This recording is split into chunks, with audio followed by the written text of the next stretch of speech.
Hey everybody, welcome back. So it is official, Jen Shah has been sentenced to 78 months in prison. So this morning, January 6th, was the sentencing for Jen Shah's trial. Matter of fact, she arrived almost 30 minutes late, which is, probably not a good thing when you're trying to get a lesser sentence. Her and her team had actually requested to get 36 months.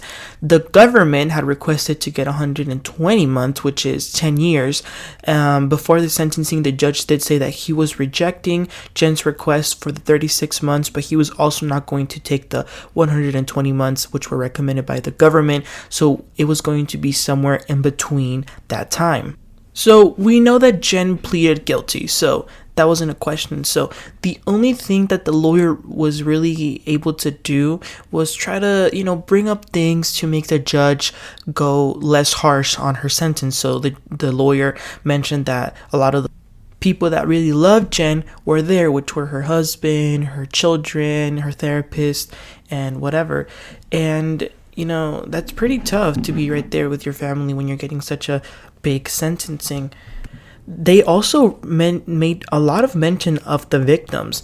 The lawyer was trying to make it seem like Jen Shah really regretted and really was thinking about these victims. But the judge, the judge was tough. The judge was not letting them forget why they were being punished. I mean, the judge even said that Jen didn't talk to the victims because, quote, she was too important to talk to the victims. She was a leader of this conspiracy, so this cuts against you, not for you. And the lawyer was, going back saying that, Miss Shah was poor.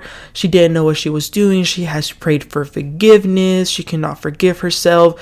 Just a lot of these things just like that. And something that really bothered the judge was the fact that Jen was selling free Jen Shah merch. That really bothered the judge, and the judge even asked if that merchandise is still being sold, to which he was told that it was not. And they even mentioned the Real Housewives of Salt Lake City. I mean, how could they not? The lawyer said that Jen had hoped that the TV spotlight would hide her pain. But then the judge, he was snappy and he said her activity in this crime took place years before the Real Housewives of Salt Lake City started. So you are saying your hunger for trinkets predates the show? I mean, that was pretty tough. And again, the lawyer kept saying that Jen has been looking for the victims and trying to make right by them. So then after the judge and the lawyer and some other people had a chance to speak, Jen actually said a few words, and I'm actually going to read verbatim everything that she said. Jen Shah said the following: "You and the world know me as Jen Shah, but reality TV has nothing to do with reality. Even my tagline, Shah Amazing, they wrote it. I want to speak who I am. I stand before you as an immigrant from Tonga and Hawaii. The elderly command the most respect.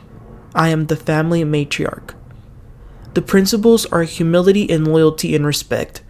I have come to terms. I have gone against these. I am sorry. My actions have hurt innocent people.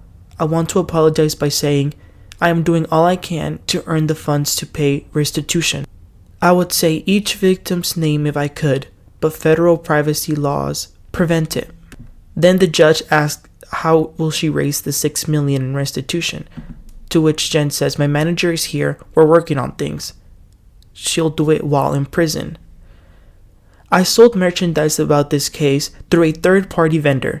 I will devote it to the victims.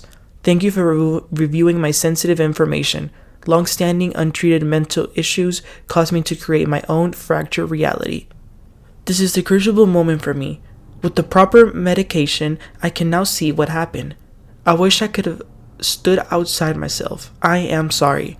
I have found my solace in my volunteer work with anti-racism organizations and the LGBTQ community. To my baby Omar, Mommy is so sorry. You were woken up at gunpoint. My late father, I want to tell him I am sorry. I am humbled by your love for me."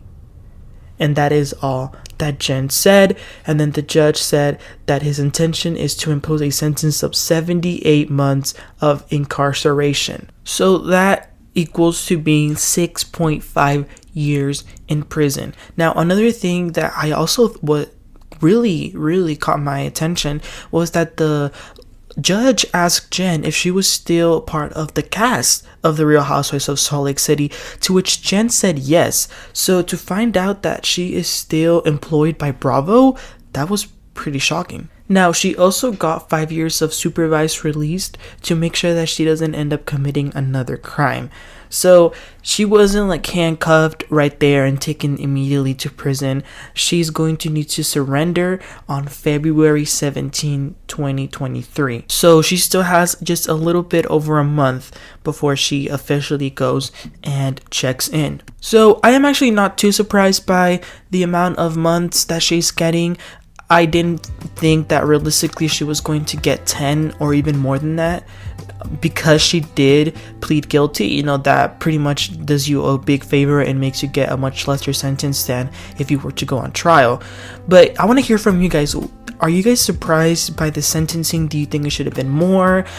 Do you think that it should have been less? Just let me know what you think, and what do you think of this whole situation. Let me know in the comments, as I said, and please don't forget to subscribe and like, and I'll catch you guys next time. Bye.